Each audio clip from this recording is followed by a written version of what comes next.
Ai de las Alas, Gerald Sibayan hiwalay na, dahil ba hindi magka-baby? Ipagdiriwang ni Ai de las Alas ang kanyang kaarawan sa Lunes, ika-11 ng Nobyembre taong 2024. Isang malaking revelasyon ang inaasahang ibabahagi ni Ai sa publiko, sa eksklusibong panayam sa kanya ni Boy Abunda sa Fast Talk with Boy Abunda, ang afternoon showbiz talk show program ng GMA7. May kinalaman sa usap-usapang hiwalay na sila ng kanyang asawang si Gerald Sibayan, ang isyong bibigyan ng kasagutan ni Ai sa magaganap na puso sa pusong pag-uusap nila ni Boy. At base sa impormasyong nakalap ng cabinet files, kumpirmadong hiwalay na sina Ai at Gerald.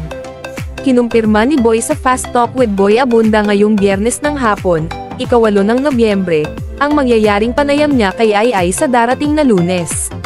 Ikinasal sina Ai at Gerald sa Christ the King Parish Church sa Green Meadows, Quezon City, noong ika-12 ng Disyembre taong 2017, ang Feast of Our Lady of Guadalupe.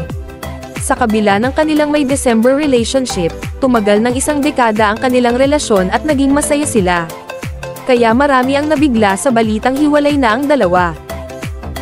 Naganap ang huling interview ni Boy kay Ai sa My Mother, My Story noong ika-27 ng Oktubre taong 2024. Ang My Mother, My Story ang limited talk series ni Boy sa Kapuso Network. Sa kanilang pag-uusap, marami sa manonood ang nagtaka dahil hindi nabanggit si Gerald.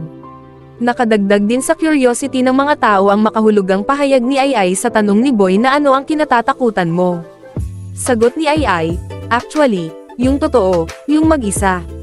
Pero I think kapag dumating yun time na yun, kaya ko naman. Tanong pa ni Boy, if you were to ask forgiveness kay Aileen de las Alas, tunay na pangalan ni Ai, ano ang ihihingi mo ng tawad sa kanya? Sagot ni Ai, Aileen, sorry kasi pinayagan mong masaktan ka ng ibang tao, physically and emotionally. Hindi mo deserve yun kasi isa kang babaeng nagmahal lang at naging loyal sa kanila with a pure heart and no intention na lokohin sila. Ang gusto mo lang, mahalin sila pero in spite of that, sinaktan ka nila, physically and emotionally. So, I am very sorry na nagawa ko sa'yo yun. Hindi ko na ulit gagawin sa'yo yun. Hindi ko na uulitin and I am very sorry.